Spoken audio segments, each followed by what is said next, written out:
The secret of wealth is not found in the bank. It is not found in labor. It is found in the first words you speak each morning.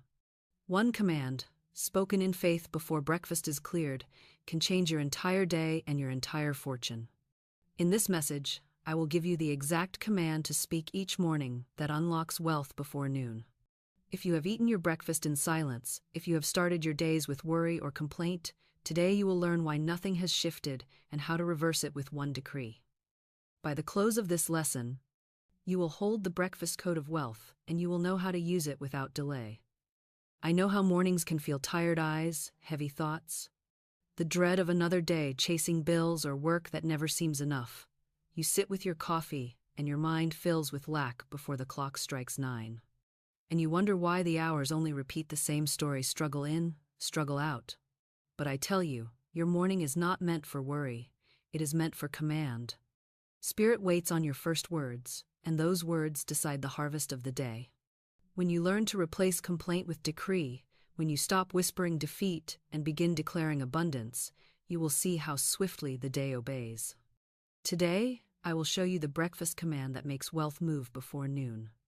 Here is what we will uncover together. First, I will show you why most mornings are wasted, how idle speech and silent dread set the tone for lack all day long. Then, I will give you the exact decree to speak at your breakfast table, the command that opens channels of supply before the sun is high. Next, I will share true demonstrations: men and women who turn their fortunes by changing their first words of the day. And finally, I will teach you how to make this rhythm a habit so that every morning plants seeds of abundance and every day brings proof of supply. Stay with me, for one sentence spoken in faith before breakfast can end your cycle of struggle and unlock the wealth that already belongs to you. Here's something most people completely miss, and yet it determines whether the breakfast command will ever work for them. The tongue is the morning gate. It is the watchman of the day, and whatever you let pass through it first sets the rhythm of the next 12 hours. If you let gossip slip through, the gossip multiplies. If you let complaint pass, complaint rules the hours. If you let fear speak, fear draws its own proof. But if you guard the gate and let only truth, only faith, only command pass through, then the whole day must obey that decree. The morning gate is not a figure of speech, it is the law of creation.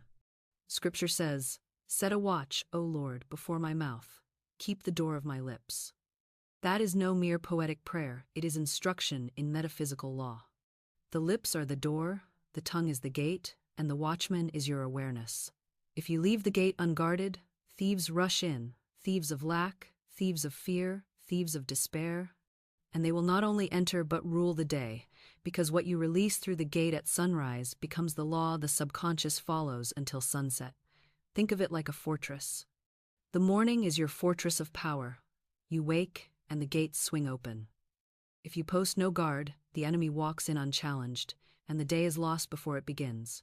But if you post a watchman, if you challenge every word, if you refuse to let complaint pass, if you cut off gossip at the tongue, if you deny fear a single sentence, then your fortress holds, your day is safe, and the harvest is yours. The watchman must be awake at the gate. I remember the image given in The Secret Door to Success, the watchman guarding the doorway of thought. He does not let just anything pass. He asks, is this thought true? Does it bless? Does it multiply? Does it align with spirit? If the answer is no, he shuts the gate, so it must be with your tongue at breakfast. Before you speak, ask, does this decree wealth or lack? Does this open the storehouse or close it? Does this build my day or break it down? If it is idle, cancel it. If it is fear, deny it. If it is truth, release it. Do you see how practical this is? Most people treat the tongue as casual. They think they can say anything in the morning and then fix it later with an affirmation. But the day is already stained. The gate is already breached. The first word has gone out, and the subconscious is already at work building its form. You cannot allow the first careless word to undo your decree. You must post a guard. So I ask you, who is standing watch at your morning gate? Is it fear, ready to let complaint pour out unchecked? Is it gossip, eager to chatter before faith can speak? Or is it faith itself, sword in hand, guarding the door, allowing only decrees of abundance to pass? Tomorrow morning, choose your watchman. For the gate will open, the tongue will speak, and the day will obey. Guard the gate, and the day will serve you. Leave it unguarded, and the day will rule you. The choice is always yours. This next part changed everything for me, and it will change everything for you if you grasp it and put it into practice. For perhaps as you listen, you say, Florence, I understand what you're telling me, but my mornings are already filled with heaviness. I wake with worry in my chest. I feel dread before I rise. I sit at the table already weary of the day. Does that mean I am doomed before the clock strikes 9? And I answer you, no. For even if you begin your morning in fear, you can reset the tone by decree. Spirit has given you the power to cancel every idle word, to smash every false record, to overturn every wrong impression, and to replace it with truth. The morning is not lost until you let complaint stand unchallenged, but if you will rise and say, that is not true, I erase it, then at once the record is broken, and you may write anew. The subconscious, as I have told you, is like a phonograph plate. Every word, every sigh, every thought is etched into its grooves, and it will play back exactly what has been recorded. But the marvel is this: a stronger vibration can shatter the record. A louder decree can demolish the groove. A word spoken in authority can erase the old and create the new. So if you rise and say, I am tired, I am poor, I am afraid, do not despair. Do not let that record play unbroken. Speak again at once. That is a lie. That is not the truth of spirit. I erase it. I replace it with the decree of abundance. God is my unfailing supply. Large sums of money come to me quickly, under grace, in perfect ways. This is my day of good. This is my day of wealth. This is my day of joy. Speak it until the heaviness lifts, until the tone changes, until the new record plays louder than the old. I remember a woman who would wake each morning in dread. She said to me, Florence, I rise with fear, and before I have eaten, I have already spoken defeat. I feel I have lost before the day begins, I told her. Then begin again. Cancel it, reset it, say, that is not true, I erase it, and speak the decree of truth. She obeyed. Each morning, though fear rose first, she canceled it aloud and replaced it with decree, and slowly the fear lost its grip. The subconscious, once filled with grooves of dread, was etched with new records of joy, and soon her days changed, her supply increased, her burdens lifted. Not because she never feared, but because she refused to let fear write the final record. So let me ask you, what record is playing in your mornings? Do you allow the old grooves of lack and worry to run unchecked? Or will you rise, cancel them, and cut a new record with your decree? Spirit waits on your word, not your feelings. You may feel tired, you may feel heavy, but if you speak the decree, the feeling must bow. The subconscious does not obey moods, it obeys words. And when words of truth are spoken, moods shift, heaviness lifts, and the day is reset. Therefore, do not let a single morning pass without resetting the tone. If idle words slip out, cancel them. If fear rises, deny it.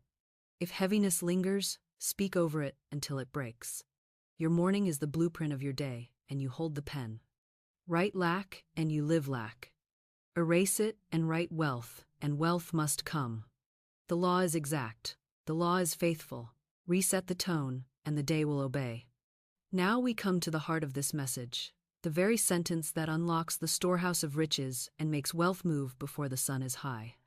I have shown you why most mornings are wasted, why idle speech and silent dread poison the day, why the tongue is the gate and must be guarded, and how even wrong beginnings can be reset by decree.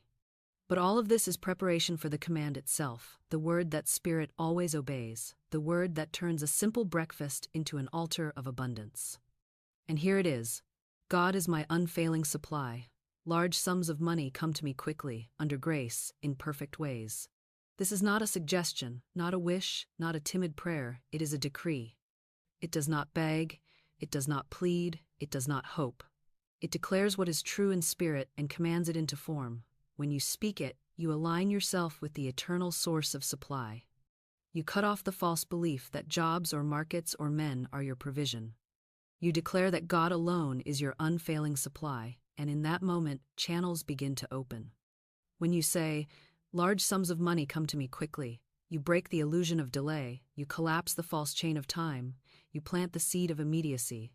And when you add, under grace, in perfect ways, you protect yourself, ensuring that your wealth comes clean, comes pure, comes in harmony, blessing all and harming none. This is the safeguard against greed, against grasping, against misstep. It keeps your decree in line with divine order. I remember the story of a woman who came to me with only $2 left in her purse. She was desperate, but she obeyed the law. She spoke the command. She blessed her purse instead of cursing it. She said, "This purse is a magic purse. It can never be emptied. Each time money goes out, more comes in. It is crammed, jammed, bulging with bills and gold and silver." She repeated it daily, faithfully, at her table.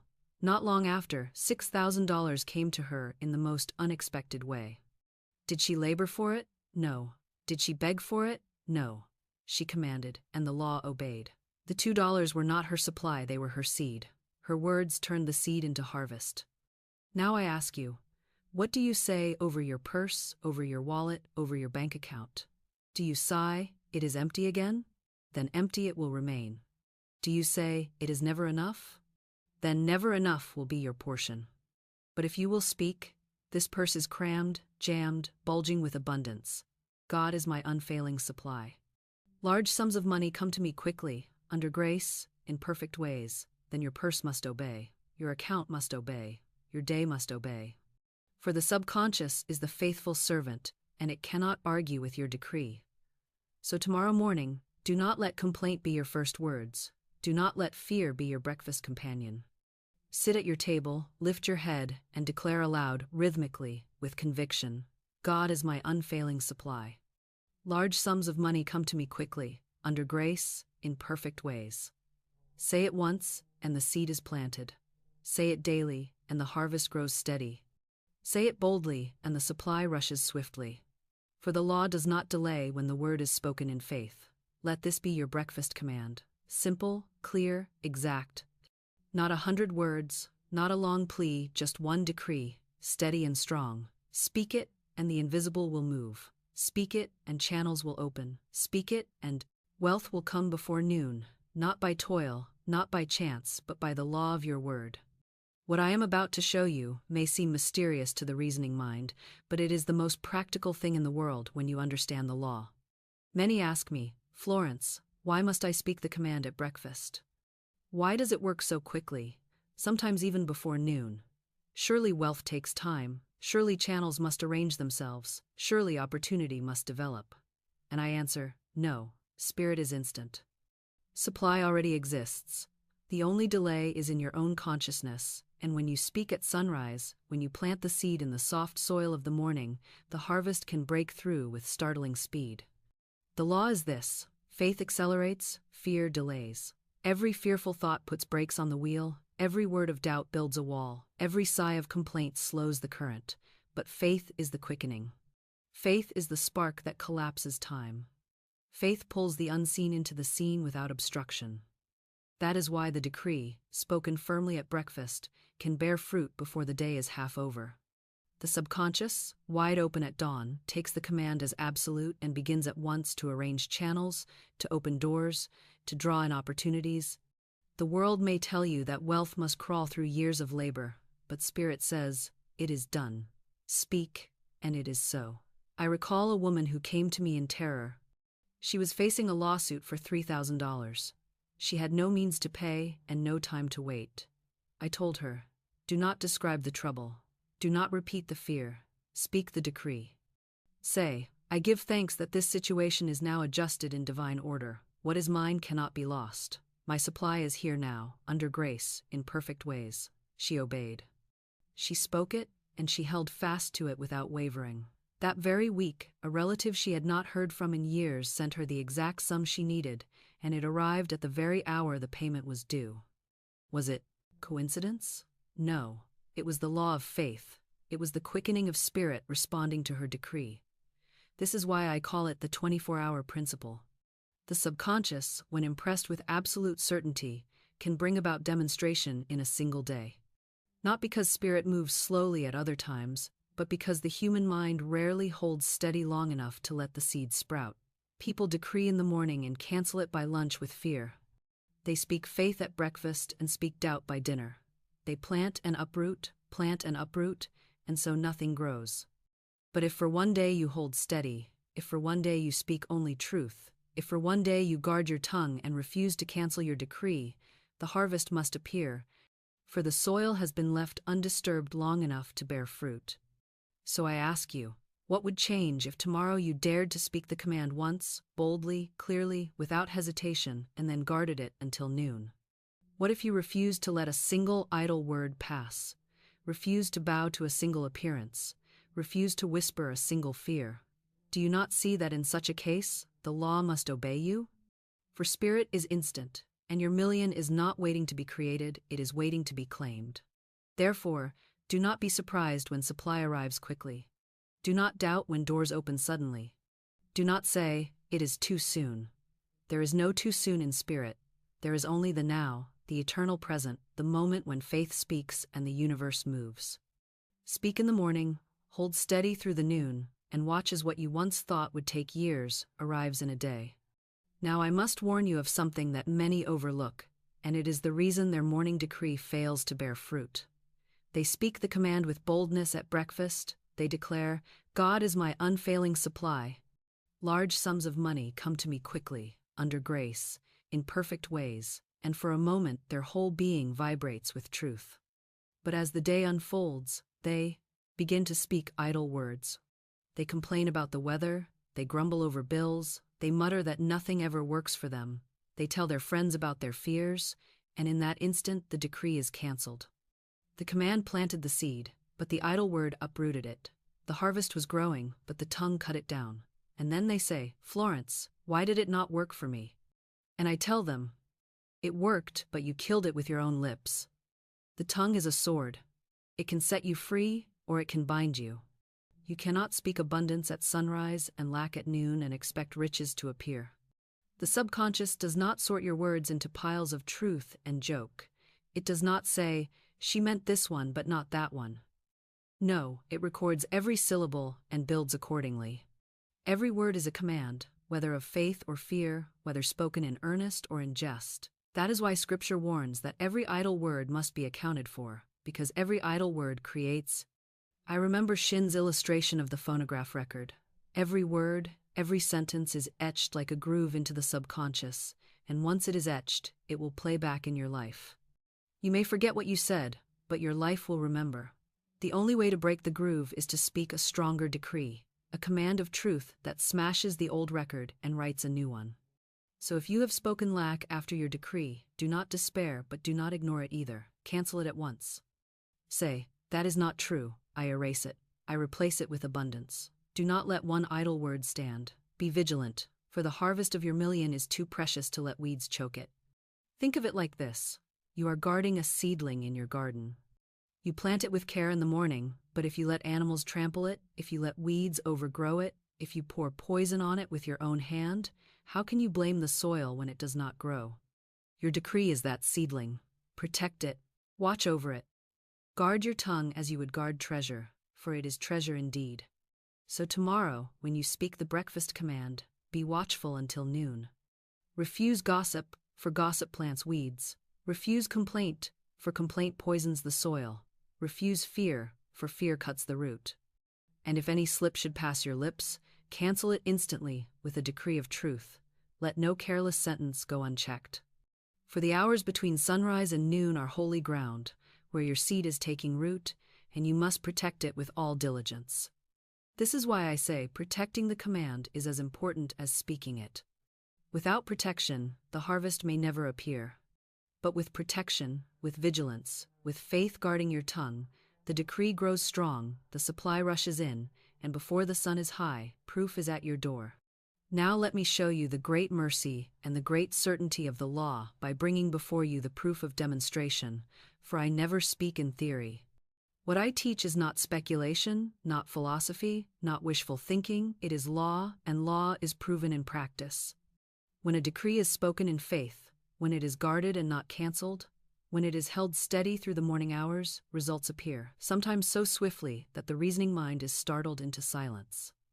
The subconscious obeys the command, and spirit arranges channels that no human wit could foresee. Take, for example, Clara, a woman who desired a fan she had seen in a shop window. She had no money to buy it, no expectation of receiving it, yet she vibrated to it. She did not beg, she did not plead, she affirmed, she declared, she aligned herself with abundance. She said, "That fan belongs to me by divine right." She let the decree do the work. Not long after, the fan was given to her, without her asking, without her striving. Was it coincidence? No. It was the law demonstrating itself in small form, and the small proof is as sure as the great. For if spirit can bring a fan, spirit can bring a fortune. The principle does not change, only the scale does. Another woman came to me with only $2 left in her purse. I told her not to curse it, but to bless it. I gave her the decree. This purse is a magic purse. It can never be emptied. Each time money goes out, more comes in. It is crammed, jammed, bulging with bills and gold and silver. She spoke it daily, at her breakfast table, refusing complaint, refusing fear. And not long after, she received $6,000 from an unexpected channel. What had changed? Not her bank, not her job, not her family, her word. Her decree opened the door, and spirit rushed supply through it. And let me remind you of the woman who faced a lawsuit for $3,000. Terror gripped her, but she obeyed the law. She spoke the decree of divine adjustment. I give thanks that this situation is now adjusted in divine order. What is mine cannot be lost. My supply is here, under grace, in perfect ways. She spoke it with faith, she guarded it through the morning, and at the very hour payment was due, the exact sum was delivered through an unforeseen channel. That was not chance, that was the law in demonstration, the proof that the word works when spoken and protected. So I tell you, do not treat these as quaint stories. They are patterns, they are blueprints, they are maps. What has happened for others must happen for you if you will use the law as they did. Speak the decree at breakfast, guard it until noon. Cancel idle words at once, hold steady in faith, and the proof will come. It may arrive as a gift, as a check, as an opportunity, as a channel you never imagined. But arrive it must, for the law cannot return void. And here is the beauty. Each demonstration, however small, builds faith for the next. The fan becomes the fortune, the $2 becomes the 6,000, the small adjustment becomes the great deliverance. Proof multiplies proof, until doubt is shattered and, not believe, but know that spirit obeys your word. And once you know, you are free. Now I must lift your eyes even higher, for though we speak of wealth, though we speak of money moving before noon, the law of command is not chained to coin or to currency. Spirit is infinite, and the spoken word reaches into every chamber of life. The same decree that opens the storehouse of supply will open the door to health, to love, to right work, to joy, to every form of abundance. For money is only one symbol of good, and it is dangerous to limit the law to money alone. If you learn only to command dollars, you may have a full purse and yet a sick body, a rich account and yet a barren heart, $1 million and yet an empty life. But if you learn to command in every area, to use the tongue as the key to the whole kingdom, then you are rich indeed, rich in health, rich in love, rich in purpose, rich in peace. I have given to many the decree, I have a perfect work in a perfect way, I give perfect service for perfect pay, and I have seen it transform their lives. Men and women who toiled in drudgery, who labored without joy, who gave their strength to tasks that starved their souls, began to speak this decree each morning, and soon new opportunities opened. Doors that had long been shut swung wide, positions that suited their gifts appeared, and the work that once drained them was replaced by work that expressed their spirit and rewarded them fully. They did not beg for a chance, they did not knock in vain, they commanded, and the law obeyed. The same law holds in the realm of health. I recall a woman plagued with a skin disease that no doctor could cure. She had tried remedies, she had begged heaven, but nothing changed. When she came to me, I told her, stop rehearsing the sickness, stop telling the tale of your pain. Begin to decree. Divine love floods my consciousness with health. Every cell of my body responds to the healing word. I am whole, perfect, strong, and free. She obeyed.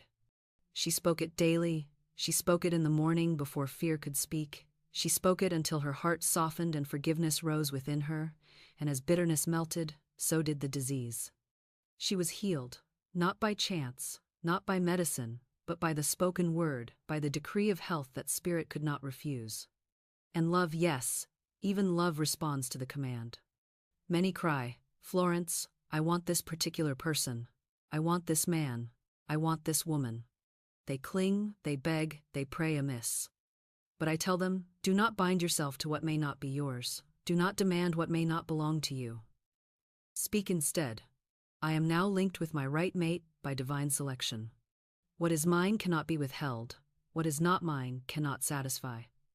And when they release the false claim and speak the decree of truth, the right one appears, the true mate enters, the harmony descends. I remember a woman who prayed for one man who never turned his heart to her. But when she changed her decree, when she released him and spoke for her true mate, the right man came, and her joy was beyond what she had imagined. So I say to you, do not confine the breakfast command to money. Speak it, yes, and watch wealth arrive before noon. But add to it decrees for health, decrees for love, decrees for work, decrees for joy. Say, God is my unfailing supply of health. Divine love floods me with harmony. I have a perfect work in a perfect way. I walk in joy, and joy surrounds me. Let every morning plant seeds in every field, and you will reap a harvest so full, so complete, that no part of your life will be barren. For money alone cannot satisfy. But the law, when used in every area, will bring you the full banquet of spirit health for the body, love for the heart, work for the hands, joy for the soul, and wealth for the purse. This is true abundance. This is divine right riches. And it begins, as always, with the command you speak in the morning. Now that you have seen the command, and you have seen how it reaches beyond money into every corner of life, I must show you the one enemy that rises up each morning to rob it of its power if you do not cast it down. That enemy is not the world, for the world has no power over the word. That enemy is not men, for men are only channels of spirit. That enemy is not chance or luck, for there is no such thing in divine law. The only enemy is fear. Fear is the great thief. Fear is the shadow twin of faith. Fear is faith in evil instead of faith in good, belief in lack instead of belief in supply, trust in sickness instead of trust in health. And when you let fear speak through your lips in the morning, you give it command, and it begins its work of destruction. Think of what fear really island. Fear is not an absence of faith, it is faith misdirected. It is faith in the wrong picture, faith in the opposite of truth. When you tremble at bills, you are believing in their power to bind you. When you dread sickness, you are believing in its power to master you. When you sigh over loneliness, you are believing in the absence of love. And every belief is a command, every command is a seed, every seed must bear fruit. That is why Job declared, "The thing I feared has come upon me." He did not say, "The thing I hoped for." He said, "The thing I feared." For fear is magnetic, just as faith is magnetic. It draws its own harvest, it calls its own proof, it crystallizes into its own form. Remember the story of the disciples in the storm. They were in the boat, and the waves rose high, and the wind howled, and fear filled their hearts. They cried out, certain they would perish. And what did Jesus say when he awoke? "Why are ye fearful, O ye of little faith?" Then he spoke, "Peace, be still," and the storm obeyed. The outer storm was only the picture of their inner storm. Fear had called it forth. Fear had magnified it. And when faith spoke, the storm ceased. The same law holds in your mornings. The storms you face, the unpaid bill, the sudden delay, the empty purse, the heavy silence, these are but reflections of the fear within. And when you erase the fear, when you speak peace, the outer storm must cease. Do you see then why I say fear is the only enemy? You may speak the breakfast command with boldness, but if fear creeps in before noon, whispering, "It is not working, nothing is coming, it is too late," then fear cancels what faith planted. Fear uproots the seed. Fear commands delay. Fear is not passive, it is active, it is creative, it is destructive. It will build just as surely as faith builds, but it will build what you dread. That is why it must be cast out at once. So let me ask you plainly, what are you afraid of this morning? Are you afraid that your money will not last? Are you afraid that the decree is too good to be true? Are you afraid that you are not worthy, that others may prosper but not you? Every one of these fears is inverted faith, and every one is a thief standing at the gate of your day. If you do not rebuke them, they will walk in and they will rob you. But if you stand and say, "Fear, you are nothing, you cannot operate, you have no power. You cannot delay me, you cannot deceive me, you cannot touch me. I walk in faith, and I cannot fail." Then fear flees, for fear cannot stand against a word of truth spoken with authority.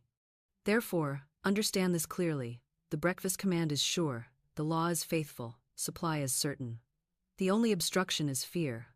Cast it out each morning, deny it each time it whispers, refuse to give it a syllable of speech.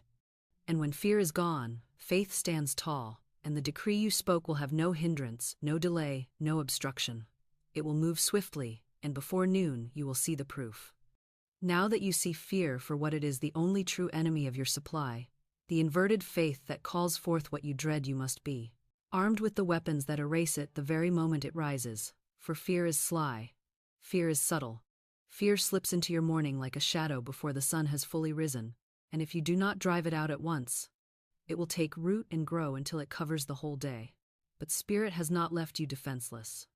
There are tools, sharp and simple, that cut fear down like grass before the scythe, and if you use them faithfully, fear will lose its grip and your decree will stand unchallenged.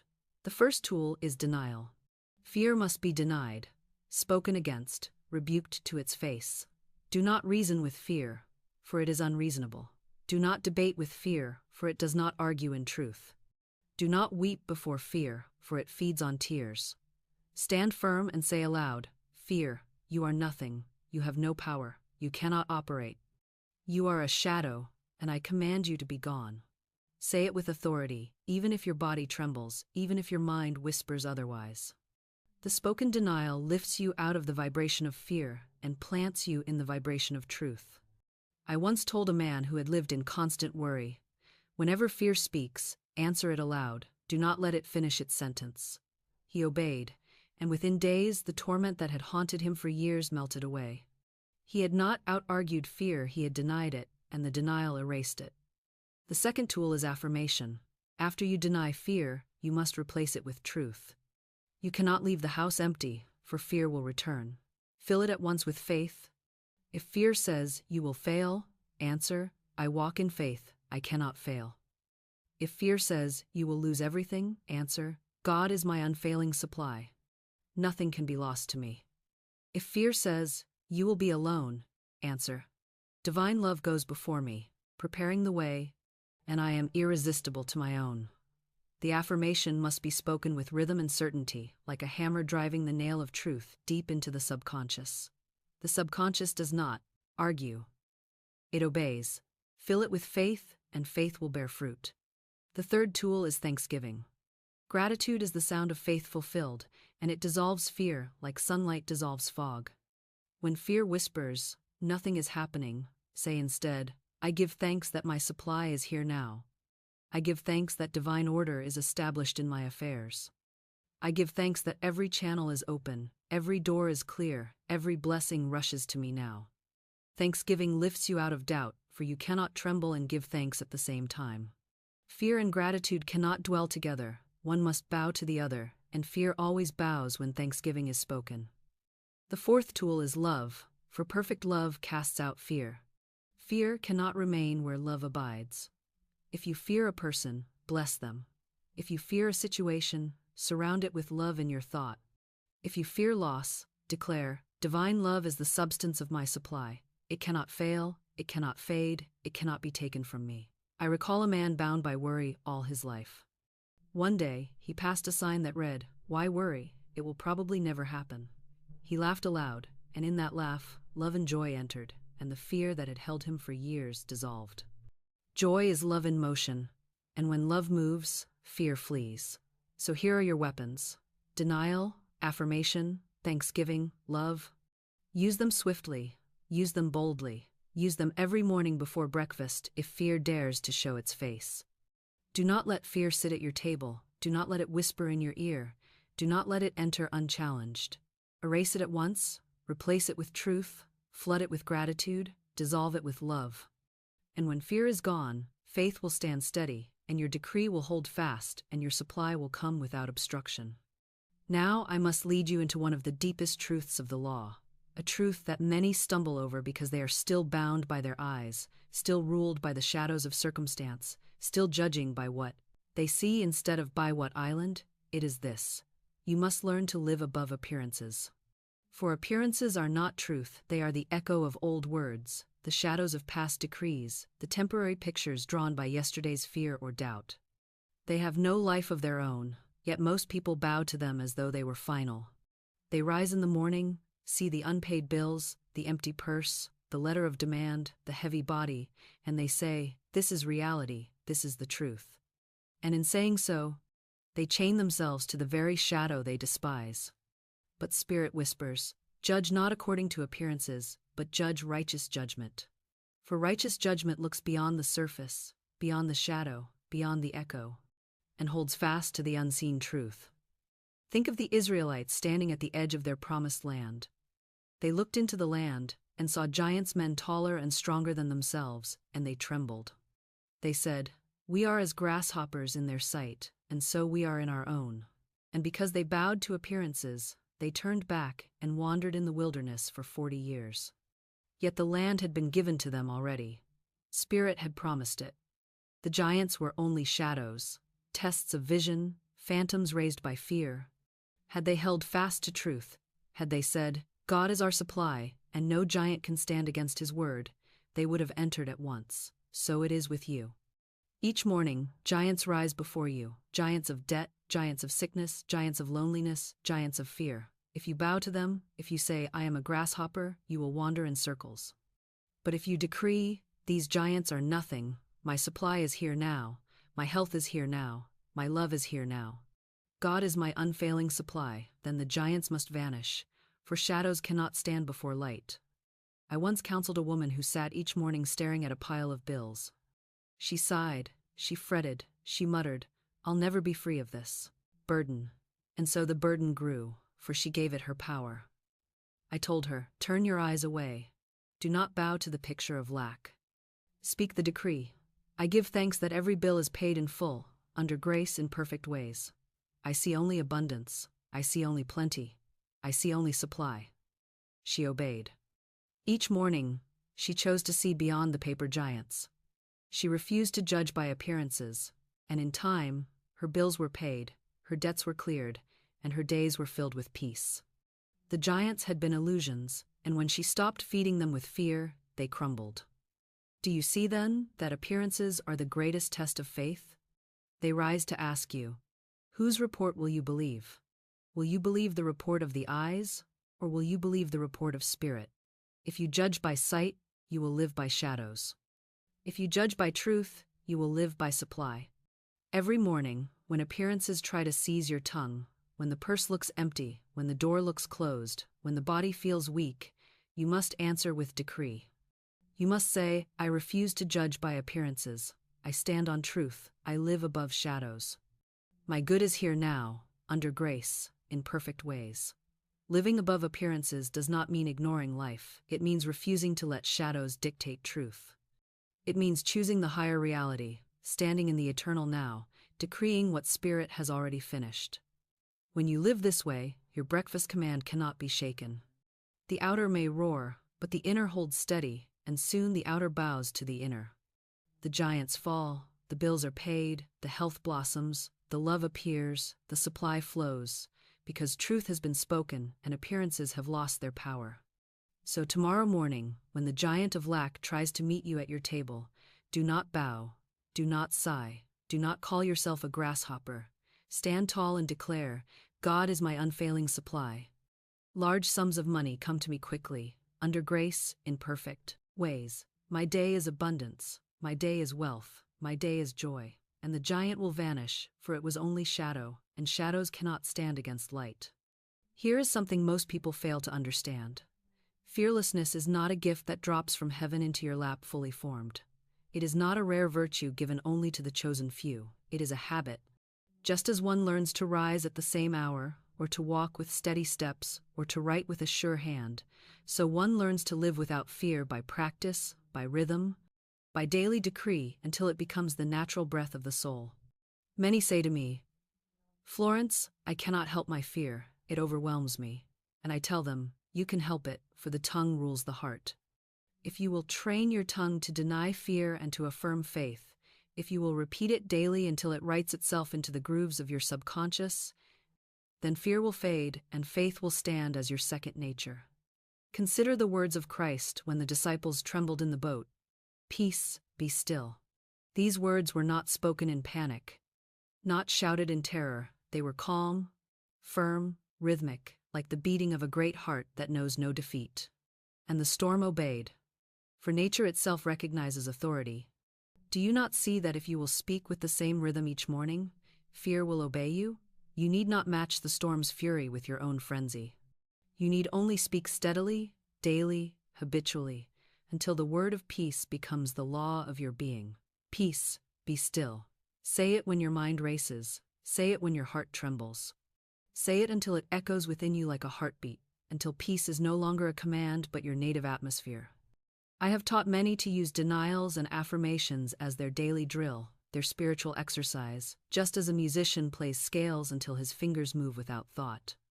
Say each morning, "Fear, you are nothing, you cannot operate, you cannot touch me, I walk in faith, I cannot fail." Say it aloud, rhythmically, until the words march through you like soldiers on parade. Then follow it with affirmation, "God is my unfailing supply." Large sums of money come to me quickly, under grace, in perfect ways. My path is clear, my day is secure, my good is certain. Repeat it until it flows from you without effort, until faith becomes reflex and fear has no foothold. At first, you may need to remind yourself, to stop and correct idle words, to cancel and replace, but soon the rhythm will take over, and faith will be your default setting, your natural pulse. I recall a man who came to me, racked with anxiety. His mornings were a battlefield.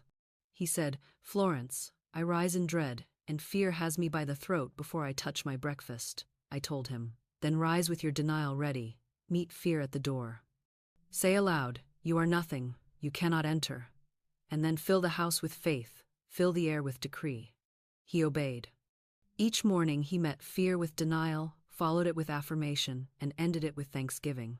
At first he stumbled, sometimes forgetting, sometimes letting fear slip through. But as days passed, the rhythm grew. Within weeks, fear no longer greeted him at dawn. Peace rose with him instead, and his days grew calm and prosperous. He had not received a new nature from outside, he had trained his own, built the habit of fearlessness by daily decree. So I tell you, do not wait for fearlessness to come as a sudden gift, build it as a habit. Deny fear when it rises. Affirm truth until it saturates you. Give thanks as though your good were already in hand. Speak love until it floods you. Do this each morning, not once, not twice, but daily, steadily, until it is written into your subconscious like grooves in stone. Then fear will no longer trouble you, for it will have no place in your nature. Your tongue will refuse it, your heart will reject it, your mind will dismiss it, and when fear is gone, your decree will stand, without obstruction, and your supply will rush in, for faith will be the law of your being. This is the secret of building fearlessness. Practice, rhythm, daily repetition. And once fearlessness is your habit, wealth will not come as a rare miracle, but as a constant companion, arriving each morning with the rising sun, answering the command of your fearless tongue. Here's a truth that will set you apart from the multitude if you dare to live it. Boldness accelerates, hesitation delays. The law is swift when it hears the voice of command, but it drags its feet when it hears the halting tones of doubt. Many people wonder why their demonstrations crawl, why their good takes so long, why their supply trickles instead of rushes. The reason is this: they are half-hearted. They speak the decree in the morning but question it by noon. They command with their lips but cancel with their hesitation. They knock at the door of abundance but retreat before it opens. And so their good is held back, not by spirit, not by lack, but by their own wavering. For the double-minded man is unstable in all his ways, and instability delays what boldness would have drawn at once. I have seen fearlessness act like fire under the seed of faith. A woman once came to me with only $8 left. her purse almost empty, her hope almost gone. She could have trembled, she could have clutched those dollars to her breast in panic, but instead she dared to follow a hunch. She spoke her decree with boldness. God is my unfailing supply. Large sums of money come to me quickly, under grace, in perfect ways. Then she acted as if it were true, fearlessly, without hesitation. That step of faith opened the channel, and in short order, she received far more than she needed. Her $8 were multiplied into thousands because she dared to move without fear, because she dared to speak and act as though her supply were already present. Her boldness quickened the harvest. Contrast this with the one who speaks the same words but clutches in fear, saying, "What if nothing happens? What if I lose what I have? What if I look foolish?" That hesitation is itself a command. The subconscious hears it as clearly as it hears faith, and it obeys, slowing the process, drawing in delays, creating obstacles. The command of faith plants the seed, but the hesitation withers it. And then such a person says, "The law does not work for me," not knowing it was their own timidity that robbed them. Do you see then why I say fearlessness multiplies speed? For when you are fearless, your whole being vibrates as one. There is no conflict, no cross-current, no double-mindedness. Your word is yes, your feeling is yes, your action is yes, and spirit responds at once, rushing in to fill the channel you have opened. The supply does not hesitate when you do not hesitate. The good does not delay when you do not delay. So tomorrow, when you speak the breakfast command, do not whisper it timidly, do not murmur it as though testing a theory. Declare it as law. Say it as though all heaven were listening because it island. Say it as though the universe itself must obey because it must. Say it as though the supply were already at your door because it island. Boldness quickens, hesitation delays. Fearlessness multiplies speed, timidity multiplies waiting. Choose this day which you will serve. Therefore, let your decree be fearless, let your word be bold. Let your action match your command. Walk as though your good were here, speak as though your purse were full, act as though your path were clear. And in so doing, you will see how swiftly the law moves, how quickly wealth answers, how fearlessness is the accelerator of spirit. For the fearless one does not wait for supply, he commands it, and it comes. Now that you see how fearlessness quickens the law, you must also learn how to keep the current moving. For wealth is not meant to come as a sudden flood only to dry up again. It is meant to be a stream, steady, constant, flowing, day after day. And here lies a truth that many resist, but it is the very secret of lasting prosperity. Wealth must flow, not hoard.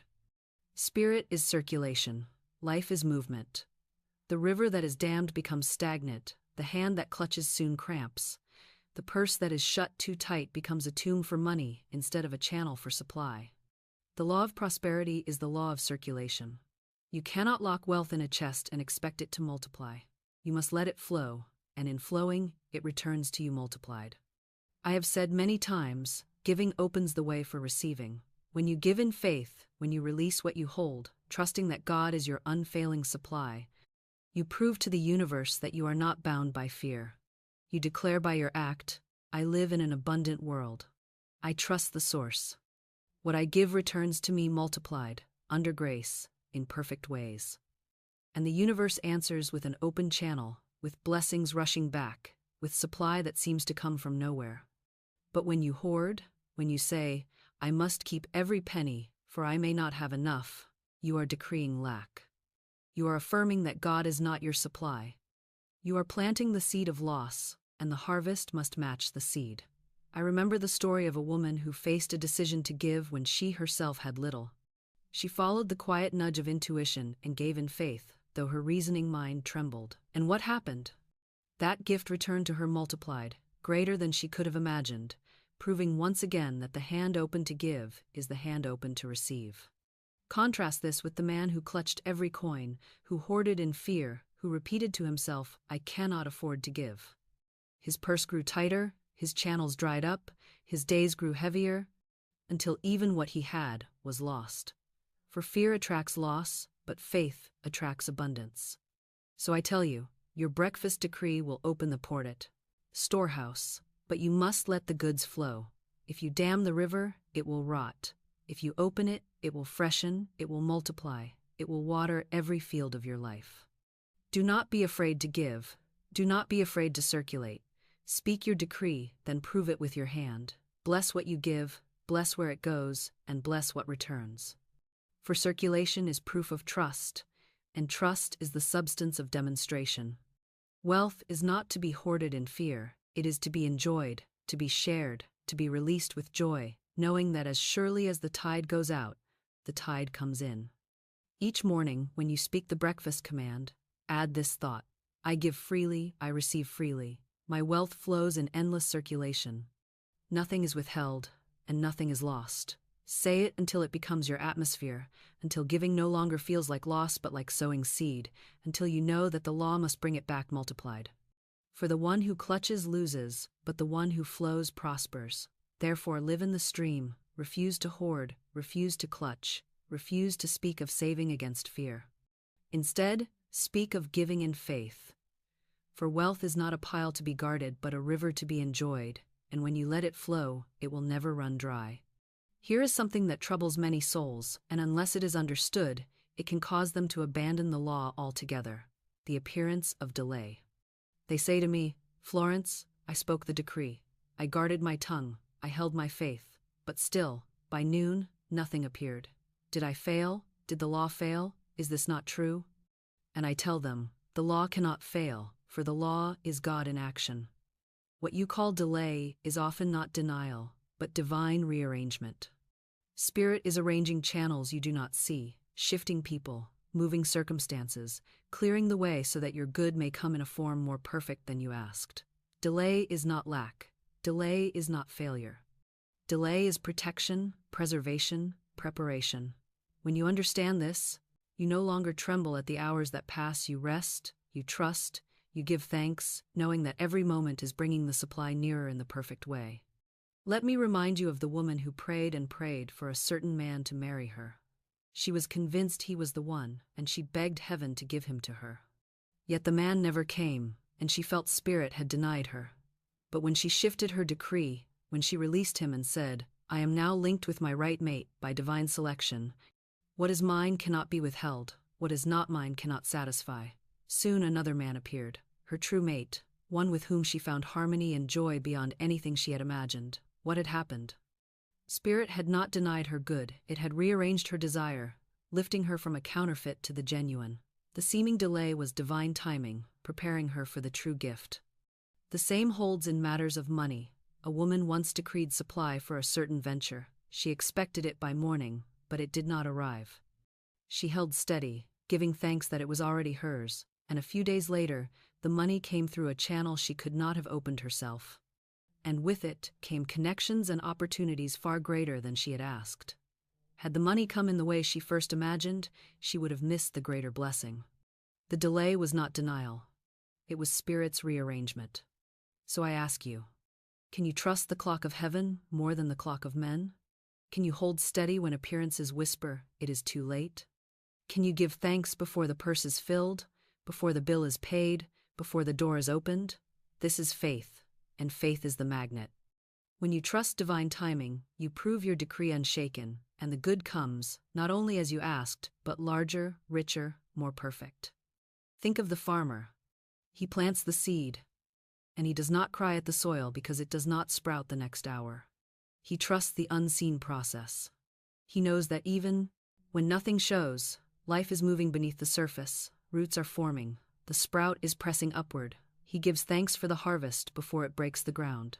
So must you be with your decree. Do not dig up the seed with doubt. Do not call the field barren because it is not yet green. Give thanks, rest, trust the process, for the law is exact, and the harvest must come in the perfect way, at the perfect time. Therefore, when you speak the breakfast command and the hours pass without sign, do not cancel it. Do not cry. It has failed. Say instead, my supply is moving now. Divine timing is perfect. My good cannot be late. My good cannot be lost. My good is arriving under grace, in perfect ways. Say it until your heart rests, until your mind is calm, until your soul is filled with thanksgiving. For delay is not denial, it is rearrangement. And when the rearrangement is complete, your supply will stand at your door, perfect, full, undeniable. Here is the secret that turns a single demonstration into a life of continuous abundance. rhythm. For one decree, spoken in faith, can open a door, can bring a sudden harvest, can prove the law in a moment. But if you stop there, if you treat the decree as a tool for crisis only, you will find your supply comes in bursts, here today, gone tomorrow, flowing in one moment and drying up the next. That is not how Spirit designed it. Spirit designed prosperity to be a stream, steady and constant, like the sun rising each day without fail, like the tide returning without hesitation. And the way to step into this steady stream is to make your decree a rhythm, a daily beat, a song that fills morning, noon, and night until it becomes the very atmosphere you breathe. The morning decree is the seed. Speak it before breakfast, when your subconscious is soft and open, when the soil of the day is bare and ready. Say it aloud. God is my unfailing supply. Large sums of money come to me quickly, under grace, in perfect ways. Say it with rhythm, not rushed, not mumbled, but steady, like a drum beat that sets the pace for the day. Let each word fall into the subconscious like a seed into fertile ground. This is the planting. At noon, keep the watch. Do not let idle words uproot what you planted. Guard your tongue, as though it were the gate to a treasure house for an island. If fear rises, cancel it at once. If doubt whispers, deny it. If complaint tries to pass, replace it with thanksgiving. At midday, refresh the seed with a short decree. My supply is here now, under grace, in perfect ways. This is the watering. At night, close the day with thanksgiving. Sit quietly and say, I give thanks for the abundance of this day. I give thanks that my supply is certain, my path is clear, my good is secure. I rest in perfect faith. Fall asleep with these words, for the subconscious works all night, playing back whatever record you last placed upon it. If you fall asleep in complaint, you will rise in complaint. But if you fall asleep in thanksgiving, you will rise in faith. This is the harvest. I remember the story of the woman who blessed her purse as a magic purse. She did not say it once and forget it, she said it daily. She made it her rhythm. She wrote it into her subconscious until it became atmosphere. And soon her purse, once almost empty, overflowed with thousands. Why? Because rhythm multiplies power. Repetition carves grooves in the subconscious, and once the grooves are deep, the law plays them without effort. The tongue may rest, but the subconscious continues, carrying the rhythm until it becomes the soundtrack of your life. So let me ask you, what rhythm plays in your life right now? Is it the rhythm of worry, repeating never enough, day after day until lack becomes atmosphere? Or will you change the record, set a new rhythm, let faith beat in your chest each morning, let thanksgiving hum on your lips each night until abundance becomes your natural song? For you cannot escape rhythm, your life already has one. The only question is, what rhythm are you repeating? Therefore, do not treat the breakfast command as a one-time charm. Make it your daily music. Plant it in the morning, water it at noon, reap it in the evening. Do this not once, not twice, but daily, until it becomes who you are. For prosperity is not a burst, it is a rhythm. And when your decree becomes rhythm, your life becomes abundance without end. Here is the summit of all I have been teaching you.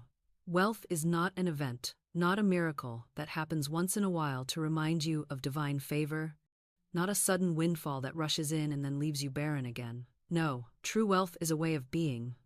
It is an atmosphere, an identity, a state of consciousness so steady that it cannot be shaken by appearances, so natural that you live in it as you live in air. To speak the breakfast command once is to plant a seed, but to live it daily, to let it shape your thoughts, your words, your choices, your very tone of being, that is to become prosperity itself. And when you become prosperity, you no longer chase wealth, you no longer beg for demonstrations, you no longer wonder if the law will work. You are the law in expression, and wealth obeys you as surely as your shadow follows your step. Most people live in cycles. They decree in crisis, receive a blessing, breathe a sigh of relief, and then slip back into the old pattern of fear and complaint.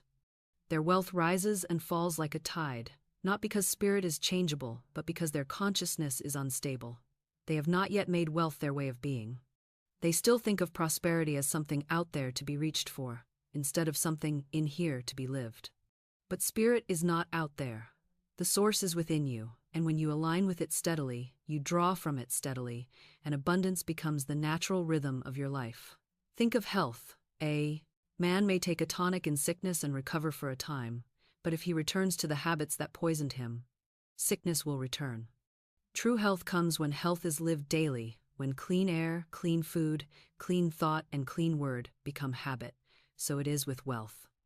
You may decree in a moment and see a blessing, but if you return to hoarding, to complaining, to fearing, to speaking lack, the stream will shrink. True wealth comes when abundance is lived daily, when giving, thanksgiving, bold decree, and fearless trust become habit.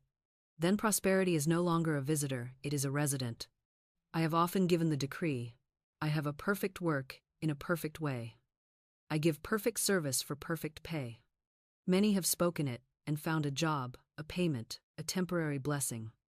But those who made it daily, who spoke it until it became their breath, found more than a job. They found their life's work, their perfect expression, their right place in the world. The decree shaped their being until they were no longer workers chasing pay but channels of divine service, and in that state, pay flowed as naturally as breath. This is wealth as a way of being. So I ask you, are you still chasing demonstrations, or are you living prosperity? Are you still waiting for supply to prove itself, or have you accepted that you are supply in expression? When you rise in the morning and speak the command, do you still feel like a beggar at the door, or do you feel like a king commanding his own? The difference is everything. For the beggar may receive a coin, but the king lives in a palace. The beggar may see a day of plenty, but the king lives in abundance unbroken. The beggar knocks timidly, the king decrees boldly. And when you understand that wealth is your way of being, you stop knocking and start ruling. Therefore, let the breakfast command not only be words on your lips but the identity of your soul. Say it, yes, but also live it. Walk as though it were already true, act as though the purse were already full, speak as though every channel were already open, and soon it will not be pretense, it will be reality. For the law is exact, and when you live in abundance, abundance must appear. So tomorrow, do not simply recite the decree, become it. Do not simply speak wealth, be wealth. Do not simply command prosperity, live prosperity. And then you will see that wealth is not something you occasionally receive. It is who you are. It is the rhythm of your being. It is the natural state of one who knows the law and lives in it daily. Here is the final lesson of this section, and it is one that separates those who dabble in truth from those who live in it. The difference between sudden bursts and a continuous stream. Many discover the law, they speak the breakfast command, and to their astonishment, wealth rushes in quickly, almost miraculously. A check arrives in the mail, a debt is forgiven, a door opens, a gift appears. They rejoice, they say, it works. But soon after, the flow seems to dry up, the channels close, the purse grows thin again, and they wonder, why did it stop? Did I lose my touch? Did the law fail me? And I tell them, no. The law did not fail, they failed to build rhythm. They treated the decree as a tool for crisis, not as the daily song of life. They reaped a burst, but they did not plant for a stream. Spirit does not desire that you live from miracle to miracle, always waiting for the next emergency to push you back to faith. Spirit desires that you live in a river that never runs dry, a current of supply so steady that you never know lack again. Think of the Israelites in the wilderness. Each morning, manna fell from heaven, enough for the day, fresh, sufficient, reliable. They did not hoard, for hoarding spoiled the blessing. They received daily bread, and in that rhythm they were sustained. That manna is a symbol of divine supply, faithful, constant, ever-present. And yet many still live as if manna were occasional, as if they must starve between bursts of blessing.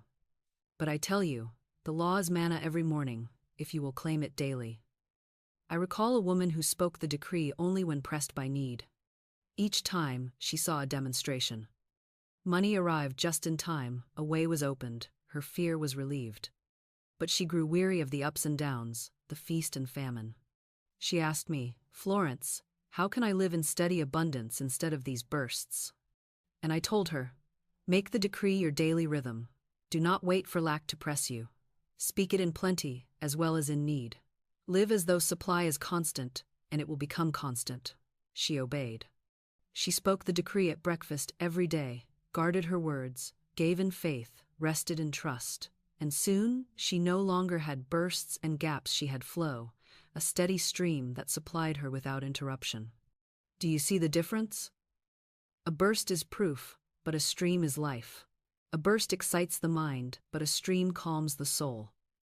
A burst makes you shout in relief, but a stream makes you walk in peace. You are not meant to live in anxious waiting for the next miracle. You are meant to live in daily manna, in constant abundance, in a current of supply that never falters. And the key is rhythm. The breakfast command must not be your emergency measure, it must be your way of being. Speak it every morning, protect it every day, close it with thanksgiving every night, and the bursts will merge into a river. So I ask you, will you be satisfied with occasional proofs, or will you step into the continuous stream? Will you live on sudden bursts that thrill for a moment and then fade, or will you live in a river that feeds you always? The choice is yours. Spirit is no respecter of persons. The manna is there each morning. The decree is the key. The stream waits to be claimed. Speak, believe, repeat, and you will no longer measure your life in bursts and gaps, but in steady flow, in ceaseless supply, in prosperity that is as constant as the rising Sunday. Now we have come to the seal of this message, and I would not have you leave with scattered thoughts or half-truths, but with the law written upon your heart like fire. You have heard me tell you that the first words of the morning set the tone of the whole day, that idle chatter at the breakfast table is no small matter, but the planting of seeds that must bear fruit. You have heard me show you how one command, spoken in faith before you rise from the table, can unlock wealth and bring proof before noon. You have seen that fear is the only enemy, the shadow twin of faith, and that unless it is cast out, it will rob your decree. You have learned the weapons to erase it: denial, affirmation, thanksgiving, love, and how to rise above appearances so that the giants of lack and delay cannot shake you. You have seen how fearlessness quickens the law, how boldness accelerates, how hesitation delays.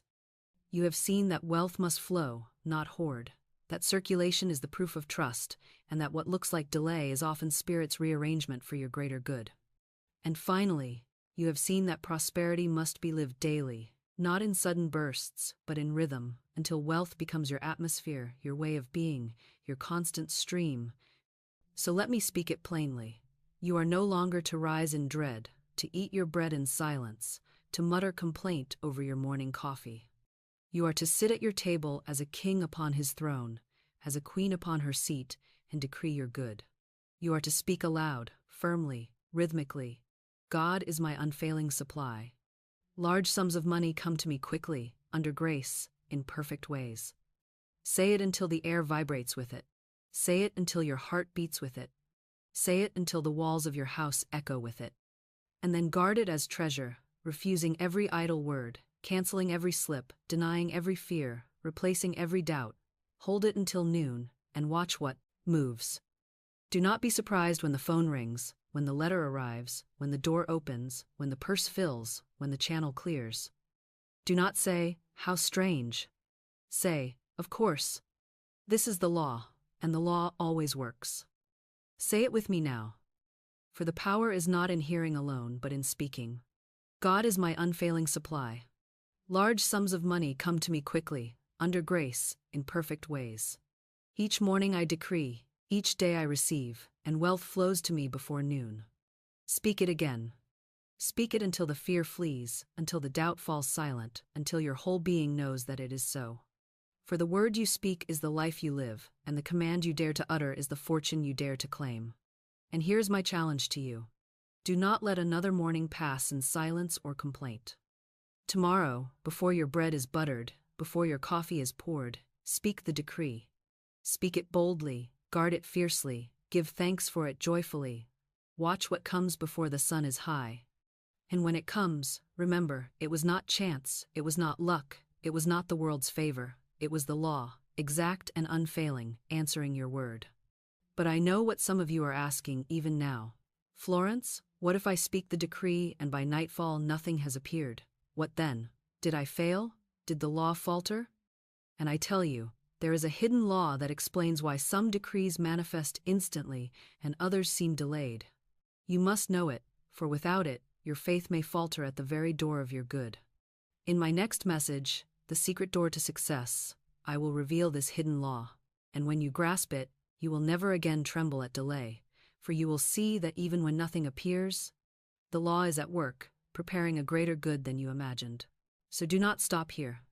Speak your command, claim your wealth, and then come with me to the secret door, where delay is broken, where success is certain, where abundance flows without end.